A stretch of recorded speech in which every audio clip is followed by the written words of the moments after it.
Hello. I'm very excited to be here today. You'll have to excuse my millennialness that's showing right now. I took a bunch of notes on my phone because I heard a lot of really great discussion happening during the questions from earlier sessions, and I kind of wanted to address those as they came up. So just a little bit of background on me. I have been involved in community engagement and service learning for basically since I was 12, so a little over half of my life. I've been in science education through science camps. Being a science camp counselor, I was involved in and trained to be a community engagement and service learning ambassador at my college, and so I was trained in community advocacy and engagement. And that is a huge part of what we've been talking about today, is how do you sustain that community engagement? How do you keep those producers buying into your programs once the incentives were gone? Oh, my phone locked. There was a quote that I wanted to say. From I think the growers session, as soon as the funds dry up, the practice disappears. So like, how do we maintain these self-sustaining programs? And the Groundwater Guardian program is an incredible self-sustaining program. It has been around for 25 years. This is its 25th anniversary. And so in 1994, Susan Seacrest realized that there were some incredible spark plugs in the community. Susan Seacrest is the founder of the, oh goodness, that went fast, the Groundwater Foundation. And so she wanted to connect the experts, these excited and passionate spark plugs, to people who didn't know any better about their water issues, who didn't understand, who didn't have access to that kind of information. And so she wanted to connect these people, these businesses, and these communities to make us all a part of the solution for clean and sustainable groundwater. In 2008, we received funding from the Kellogg Foundation to expand the Groundwater Guardian program to not just incorporate communities, but also incorporate turf management and managed lands. So we created the Green Site program, and this is actually a really fortunate opportunity that I get to speak to you today. We have recently kind of looked at our program, which every few years we need to do that, and are expanding to include businesses. And so the Groundwater Guardian program now has 3 tracks. The original track, the teams track, which I'll talk about here in a second, a turf track or managed lands, and then a track for businesses. So just a little bit of audience interaction here, so I'm not the only one doing all the work. Raise your hand if you think you are a part of the community. This is awesome. Everyone knows you're a part of the community. Raise your hands if you think your community, actually no, let's not do it that way. Let's do a up, middle, thumbs up, thumbs middle, thumbs down. If you think your community is well-informed, kind of informed, or like not really informed about groundwater issues. Oh man, in the back there, just like a whole cluster of thumbs downs. You guys are the ones I'm talking to. And then, just because we're doing different hand motions, point in the direction of the people you think whose job it is to protect groundwater. I see some of you using only one hand, and that is incorrect. You should be using all of your hands, all 8 of them, because we all do everything. Right, it's all of our jobs to protect groundwater.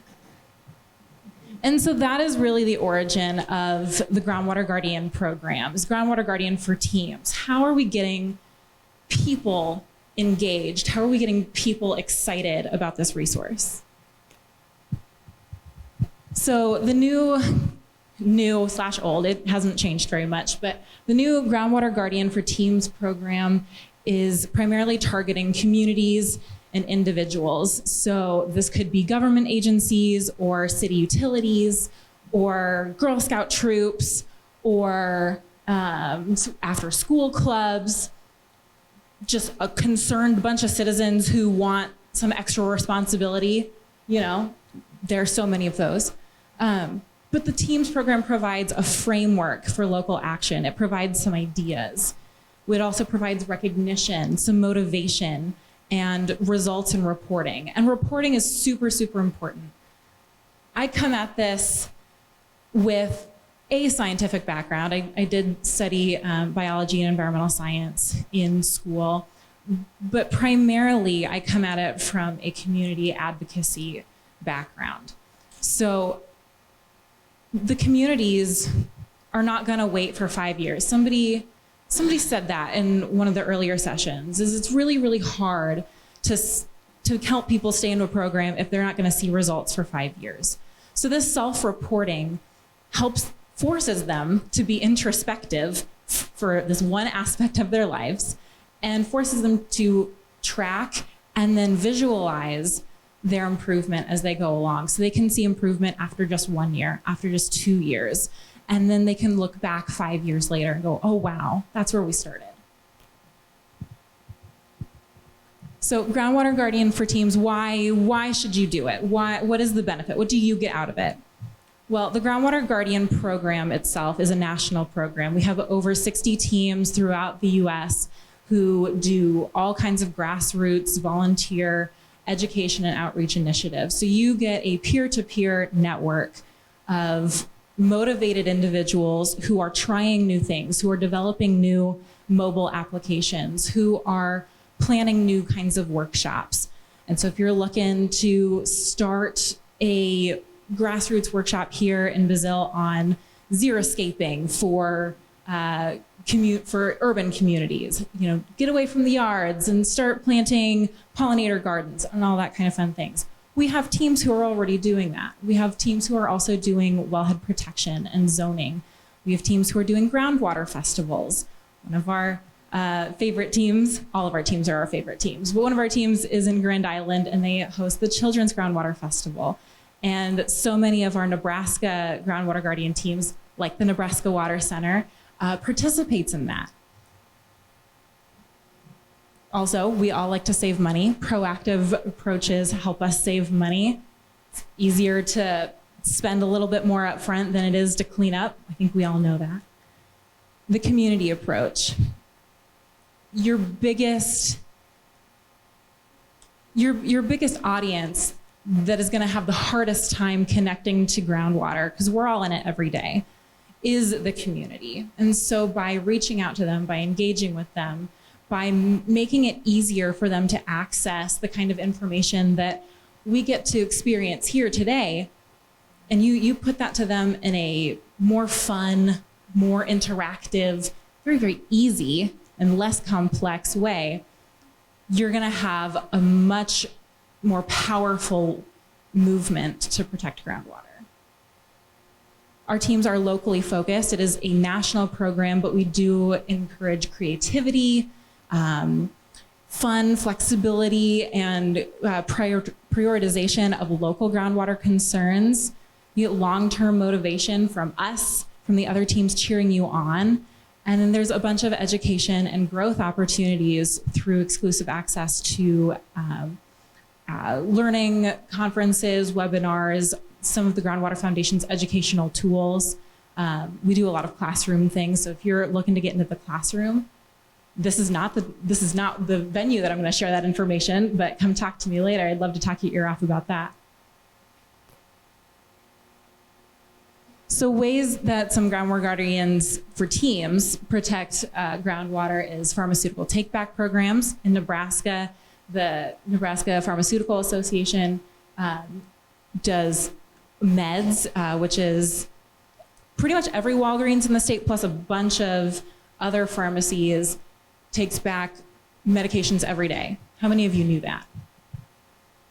Ooh, smattering of hands. All right, so if you have any expired or unused medications, didn't plan on plugging this today, but if you have any expired or unused medications that you need to get rid of before the holidays come, you know, just go take them to Walgreens. Walgreens will take them back for you any day of the week.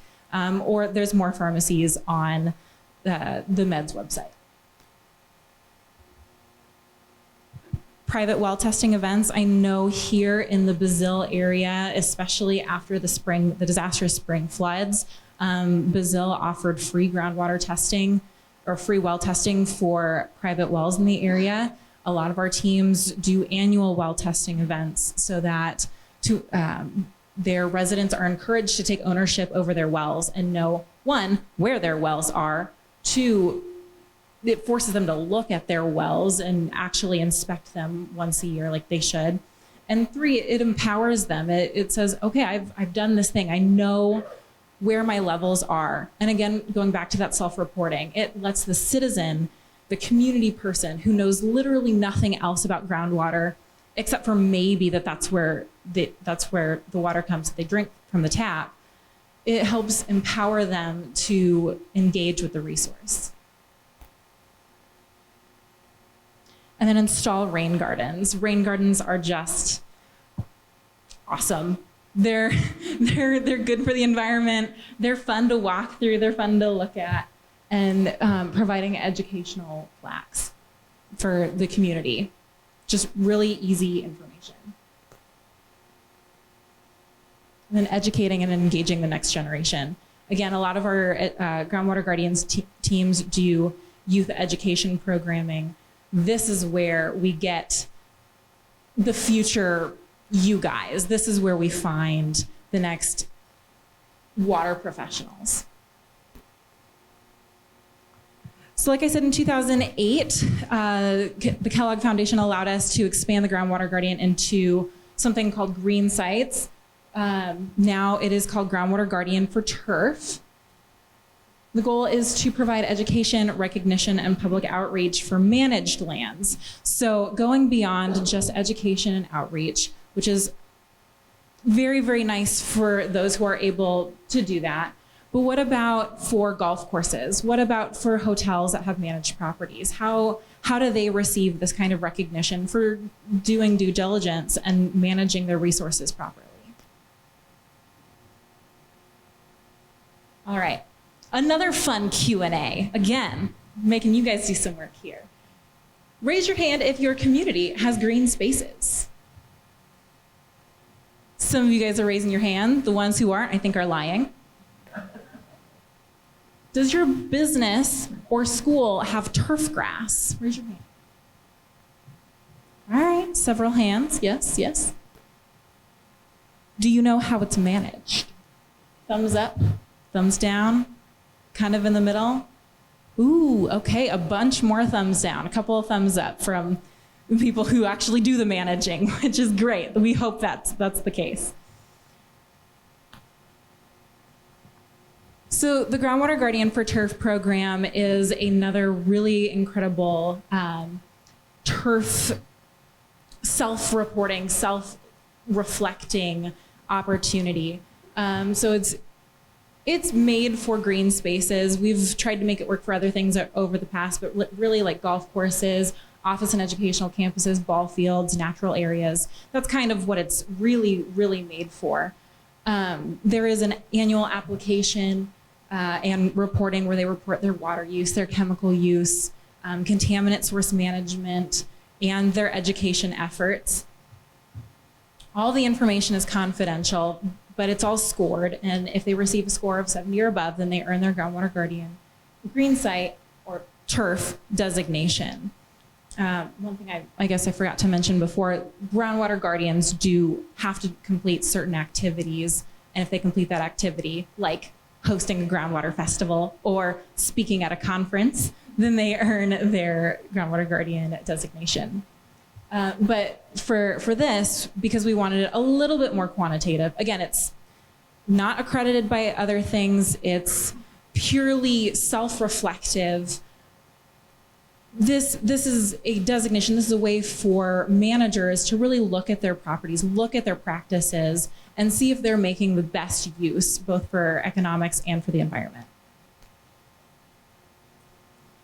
So why be a groundwater guardian for turf?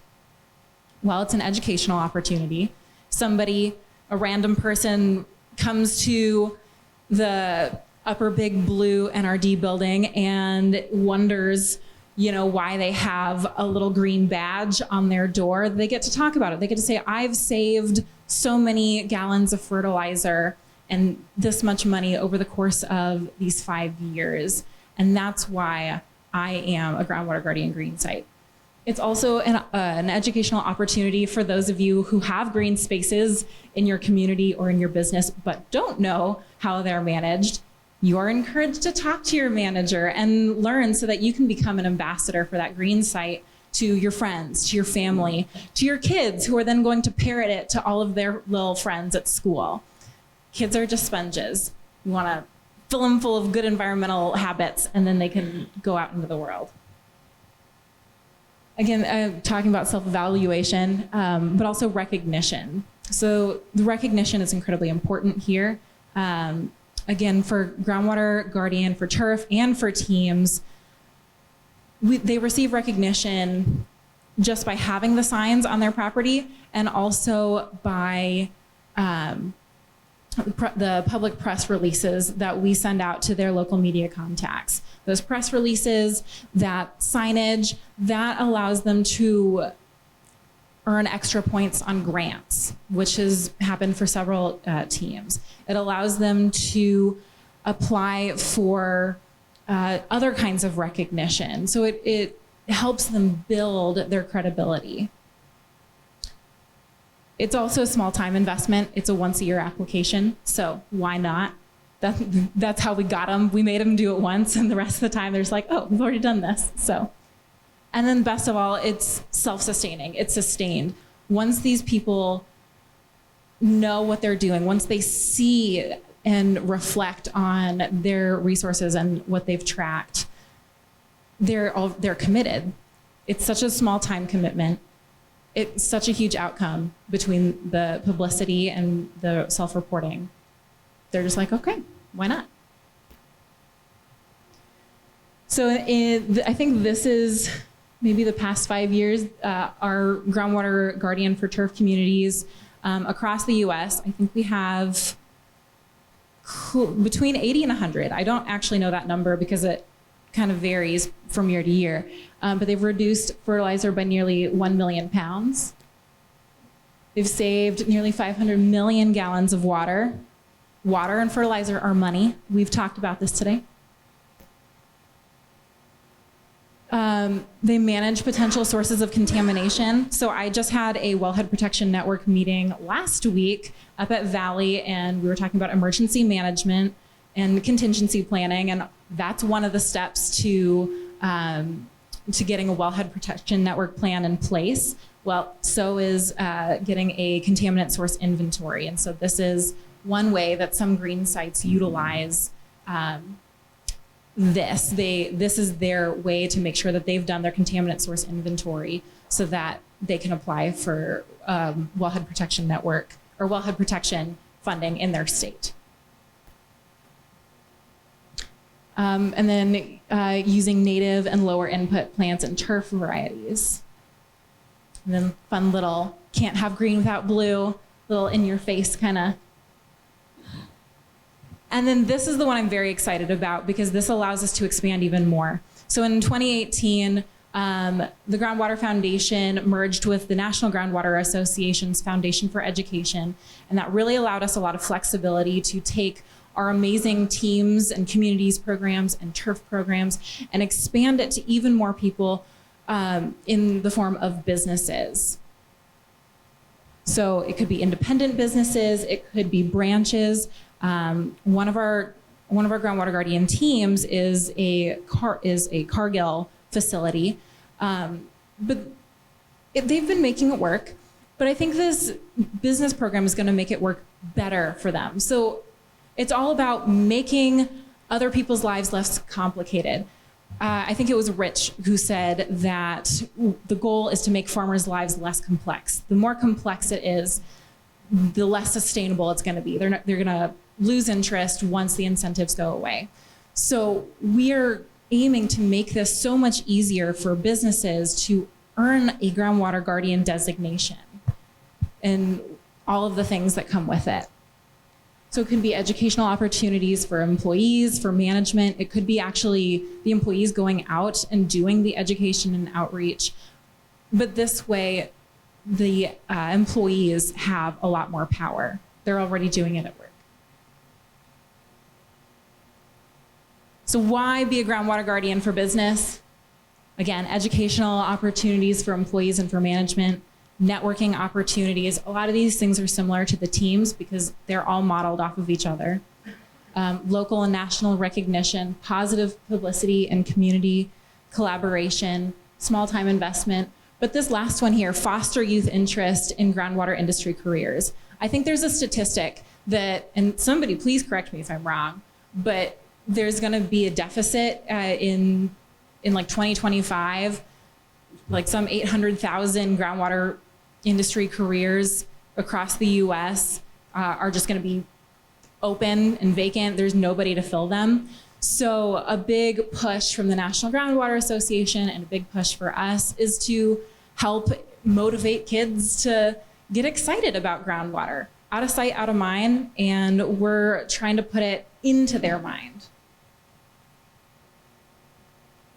So again, informational signs or plaques, installing a rain garden. I've said both of these before.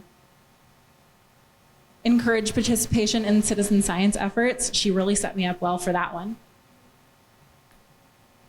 And then hosting, this is actually really cool. We're really hoping to do this next year. But hosting school trips and providing resources to classrooms to foster that interest in groundwater science. So whether that's bringing kids out to a field site or whether that's just going into a classroom yourself. So very briefly, I just wanted to mention Steve Kelly's community in Beatrice. Steve Kelly is a water superintendent of Beatrice. Before he was a groundwater guardian, they experienced a lot of contentious relationships between the urban dwellers and the farmers. Basically, a bunch of water contamination and nobody wanted to take responsibility for it. So the Groundwater Guardian program provided an avenue to communicate, to educate, to establish mutual lines of communication that are not unidirectional, but incorporate everybody's point of view.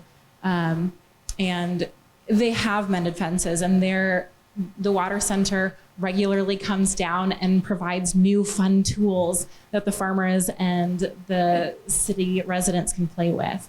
And that helps motivate them to stay in and become a groundwater guardian even